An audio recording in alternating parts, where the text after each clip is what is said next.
What's up, Northwest Growling? Tonight I'm going to make a meatloaf, and I'm going to show you how a single bachelor does this kind of shit. And first we'll start off with the breadcrumbs here. A lot of people like to use seasoned breadcrumbs and shit, and I have these Italian style ones, so I'm going to use those. And I have some cayenne pepper, or seasoned salt, some lemon pepper, and some hickory smoked salt. Then I have some minced up garlic here. Then I have some beer, and this is good beer. And this is an integral part of the shit because I'll be drinking this as I make the meatloaf. And that's pretty integral. Anyways, then I have some minced up onion, or really cut up onion fine here, and some red bell pepper. Then I have some fucking hamburger laying over here too, and we'll get to that in a second. But for right now, it's about the beer. Hey man.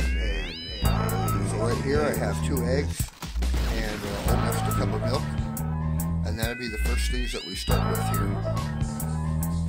So I've put the 2 eggs inside of the almost 1 cup of milk here, inside of a bigger container, and I'll mix that shit up for a second or so. So I hit that with the whisk real quick, and got everything mixed up pretty well.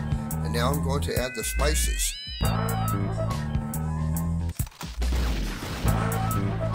And after I add those, I'll whisk those up pretty good too. So I added the spices, and yeah, I also add quite a bit of black pepper. I forgot to tell you that earlier in the spice list, but I really dig the black pepper. So now I'll start whisking this up quite a bit until it's all mixed up really well. So I've got that all mixed up pretty well, and all the spices are in there and shit. And now I'm going to add the minced garlic, the onions, and the red bell pepper.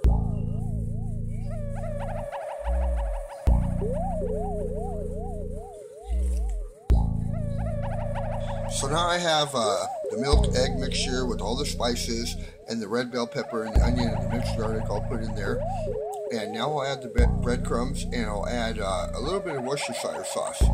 And some people talk about adding 2 tablespoons or some shit like that, but I just do a couple dashes.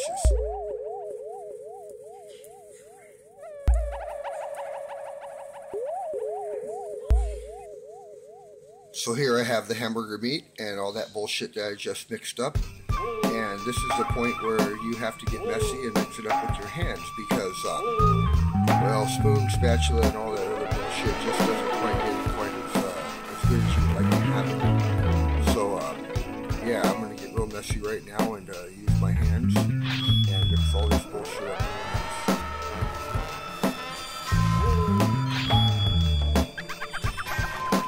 Alright, man, so all that shit's mixed up, and we're ready to put this in the pan and get it into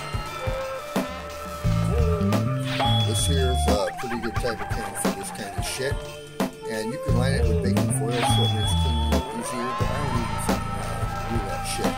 I just use the pan like it is, and after I can't clean it no more, which hasn't happened yet obviously, I just throw the fucker away and buy another one.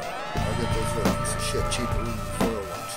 But anyways, yeah, we're going to put the meatloaf into this pan and put the shit in the oven.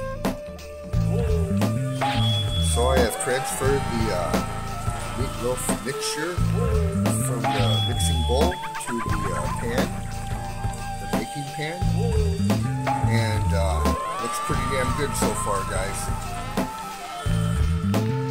So before we can put this meatloaf into the oven to bake for a while, we have to make a topping for it. And that's pretty much just simple ingredients: ketchup, brown sugar, and mustard. And a lot of people use a whole bunch of ketchup and a couple tablespoons of brown sugar, but I just put like a third cup ketchup, maybe 1 tablespoon brown sugar, and then I just squirt this Dijon mustard in here until about just like that. It looks right. And I'll mix all that shit up, and we'll spread that onto the meatloaf before we start baking it. Teacher, so now I have the mixture all made up, and what I try to do is make just a glob right in the middle of the pan, and then I start taking the spoon and just spreading it from side to side. And I'll get that pretty even, and when it looks kind of how I like it to look, then I'll put it into the oven. So I have the topping put on, and I'm about to put this in the oven, and I'm going to put it in the oven at 375 degrees for probably about an hour and a half. And a lot of recipes that you see online or some shit like that, they'll say 350 degrees for an hour.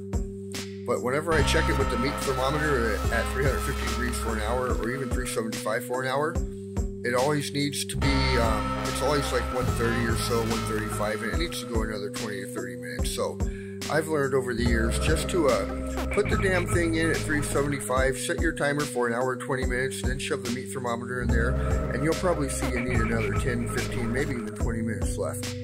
And you can also just take it out and cover it with foil and leave it sitting in it. It will heat up a little more and cook that way too, but I prefer to cook it all the way down in the oven and then let it sit out the shit before I cut it up. So right now it's November 30th, 10:07 p.m. in the Pacific Northwest, and I'm going to set my timer here for 1 hour and 20 minutes.